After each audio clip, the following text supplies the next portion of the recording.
Todavía sabemos demasiado poco sobre el hackeo a unas 50 millones de cuentas de Facebook. ¿Qué medidas está tomando la poderosa red social para evitar otro fiasco? ¿Cómo se ve afectada su credibilidad en los mercados y también entre los usuarios? Lo discutimos. Y para ello hemos invitado al profesor Carlos Parra de la Universidad Internacional de la Florida, FIU. Profesor, gusto de saludarle. ¿Es normal que aún no sepamos más información sobre este enorme hackeo? ¿Es normal que todavía Facebook no nos dé más datos, más pistas, que no informe al mercado, a las autoridades, que la verdad es que han pasado prácticamente 6 días, casi una semana de estos hechos, desde que se conocieron, desde que se informaron de estos hechos, pues esto pasó en septiembre pasado, y todavía Facebook no sigue dando explicaciones contundentes? ¿Es normal? Manuel, mucho gusto estar en el programa. La verdad es que, dado el volumen, el tamaño del hack, se justifica que estén tomando tiempo de explicar qué fue lo que pasó, cuánta gente estuvo comprometida, qué fue lo que se hizo, a qué tuvieron acceso, porque la diferencia a lo que pasó esta vez, por ejemplo, lo que pasó con Cambridge Analytica, es que antes había consentimiento del usuario. Esto fue sin consentimiento del usuario y tenían acceso a la información de login a los aplicativos. Entonces, podían haber hecho postings o postear información a nombre de alguien más o entrar a aplicativos asociados al login en Facebook. Entonces, es algo que tuvo efectos de network que todavía no han podido acotar. Pero el hecho de que no hayan posteado todavía ninguna información personal de los usuarios en caso de que hayan accedido a ella, y todo indica que probablemente así fue, ¿es indicativo de algo? Puede ser indicativo de... Todavía no saben qué usuarios de qué país y si fue algo específico o cuál era el motivo detrás de este hack. Dado el volumen, me imagino que ellos deben estar pensando que fue una organización criminal sofisticada o inclusive de pronto un Estado-nación. O haber organizado un grupo de hackers para que tenga este volumen, para que llegue a 50 millones de usuarios, es algo inusual. Me imagino que ellos están tratando de, además de ver qué fue lo que pasó, tratar de dar una explicación de qué es lo que hay detrás de esto. Entonces decir, mire, fueron usuarios de Latinoamérica o fueron usuarios de Europa o fueron usuarios de todo el mundo. Y entonces ya tienen que dar explicaciones a todo el mundo. Eso es lo que están tratando de, me imagino que es lo que debe explicar esa demora, pero definitivamente no es normal.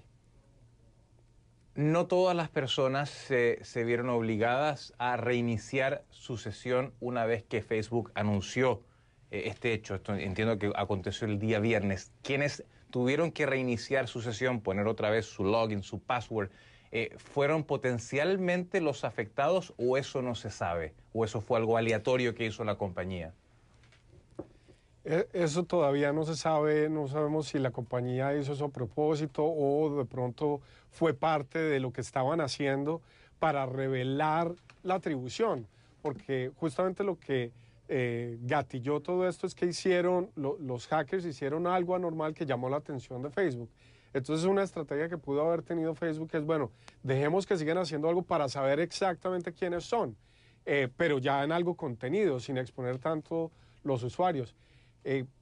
Lo que cabe resaltar en este caso es que si fuera algo parecido a lo que hizo Cambridge Analytica, que obviamente ellos tenían una estrategia de ataque, había algo detrás, ellos querían tener una influencia política, lo que sea que hay detrás de este hack, el que lo pensó, el que lo llevó a cabo, tiene que tener en cuenta que si a través de esto termina con Facebook, también termina con su posibilidad de afectar la opinión pública. Claro, ciertamente. Ahora los autores pueden ser trolls, pueden ser gobiernos nacionales, como por ejemplo el ruso u otro, pueden ser blackmailers. Pero la pregunta es, ¿será posible saber quién está detrás o también existe la posibilidad de que nunca sepamos quién fue el responsable?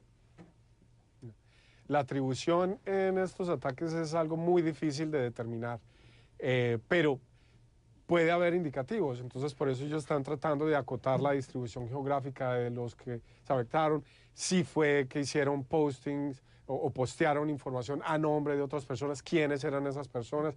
Era un objetivo netamente pecuniario, ellos estaban atrás de retribución económica, o están tratando de recopilar información, como dices tú, para hacer blackmailers, o están tratando de hacer capturar información para venderla después.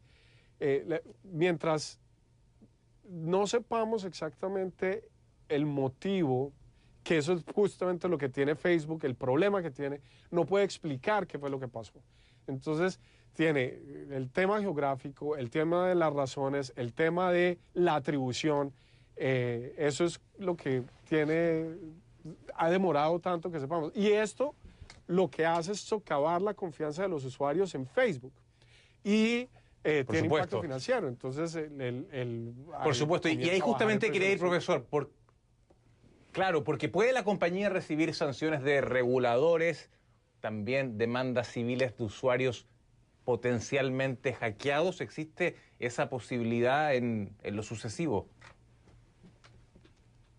Claro, justo la Unión Europea, después de que tuvo el primer problema, que lo llamaron a testificar, porque también Facebook tuvo que ver en el Brexit y en otras situaciones que han pasado en las elecciones de Alemania, en las elecciones de Suecia. Le dijeron que tenía que tomar medidas para prevenir que eso pasara, y puede que haya sanciones inclusive hasta por billones de dólares. Pero estas sanciones en realidad para Facebook no es ningún problema, es socavar la confianza de los usuarios, porque justamente eso es lo que vende. Y en la medida en que los usuarios dejen de utilizarlo, las personas que están detrás del hacker, que si lo hicieron por razones políticas o lo hicieron por razones económicas, están también socavando su posibilidad de volverlo a hacer. Ahora bien, y para terminar, ¿cómo Facebook puede restablecer justamente aquello que ha perdido en parte este año? Su credibilidad, profesor. Es algo muy complicado, es algo muy complicado, y aún más con el tema del equipo, desmantelamiento del equipo. El que era el jefe de seguridad se fue para ser profesor en Stanford, y entonces eso genera más preguntas hasta que no haya un equipo y digan, miren, estas son las personas que van a estar a cargo, se comprometen a hacerlo por los próximos 10 años, esto no va a volver a pasar, si esto vuelve a pasar, estas son las consecuencias, pero el daño ya está hecho.